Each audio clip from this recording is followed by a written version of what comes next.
Okay, so we have our engine and transmission inside of the Hummer, mated to each other, mounted, bolted up. The torque converter's locked down, everything is in, and we're ready for the exhaust and the accessories and the intake. We're reusing the intake manifold right off of the 08 Tahoe. I believe that that is actually the same exact manifold as what would have been on the later year Hummers H3s that came with the 5.3. And we were not able to find exhaust manifolds specific to the Hummer H3. For some strange reason, we can only readily find the right side, and we can't find the left side. And so we decided we'd try to make the Tahoe manifolds work. And the manifolds off the 08 Tahoe can work in the Hummer. The only thing is they're really close to interacting with the conversion motor mounts. I think that if we cut the perches out and welded in new perches specific to the 5.3 engine, then I think that we would have had a lot more clearance that way. But that wasn't an option for us anyway. So what we had to do was where we chamfered off the one side of the mount on the side of the engine block, so we could get the mount to lay down. Or we brought that from this down to a chamfered edge like that. We had to do the same on the other side. And so now the perch is just a nice little horseshoe that comes right around that basically takes the same shape of the mount. Now I'll show that to you guys real quick. It's well, it's hard to see, but it's right there. You guys can see I've just made the mount take the same shape as the mount itself, or the perch take the same shape as the mount itself. This way, nothing sticks down any more than what it absolutely must. And we've done that on both sides. And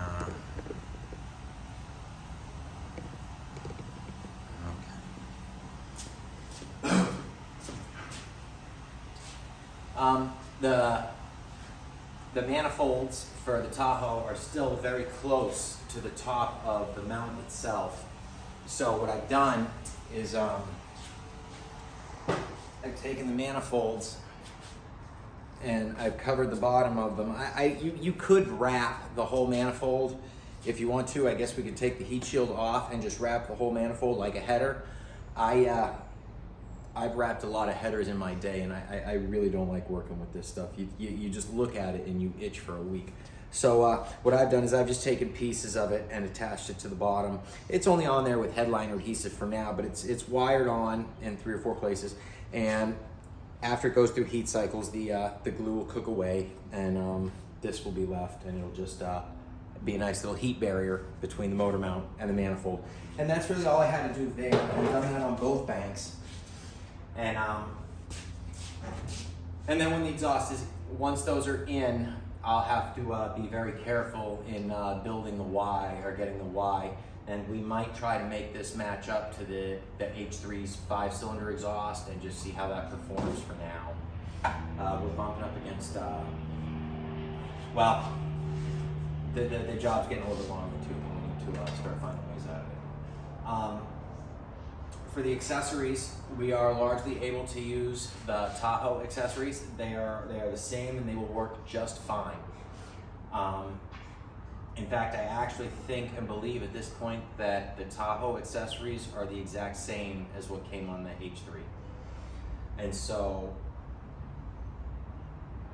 we have en route hoses and lines to connect 2008 or newer 5.3 liter Hummer H3 for the power steering, for the upper and lower radiator hoses, for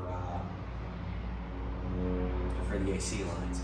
So hopefully all of these things will just be like plug in and very nice things, because those are really consumables, right? Hoses and stuff like that. And those are things that you're gonna have to replace at some point.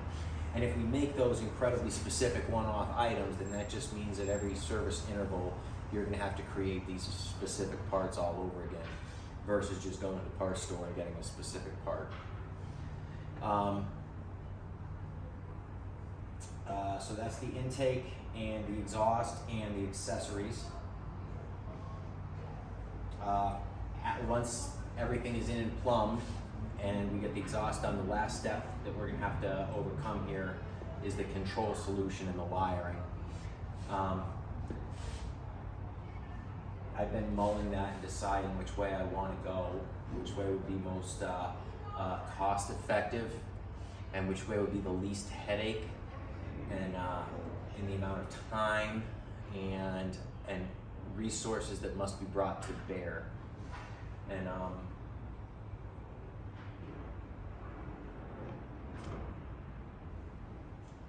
one direction I'm thinking that I could take is this is the PCM. This is the ECM for the 2007 Hummer H3. This ECM mounts right here, and this ECM runs the engine, drives the transmission, and it's got body functions. Or either this one connector goes over the body. This is the ECM from the 08 Tahoe. This is E38 ECM.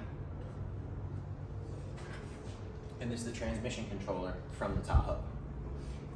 I am considering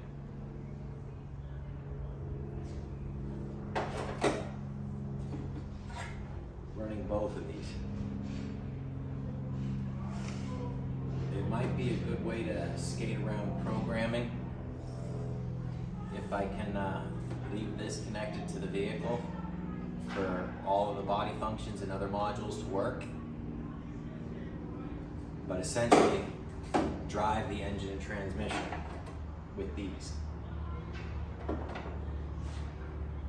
And that's something for me to explore, but either way I still have time to mull that before I make that decision and we get there. But we're almost there, we're getting there soon. For now, it's time to get the accessories all put together, get the exhaust bolted up as far as we can, and start working trying to get that Y pipe built. We're making progress on it. This truck should be up and running soon. Second shift performance.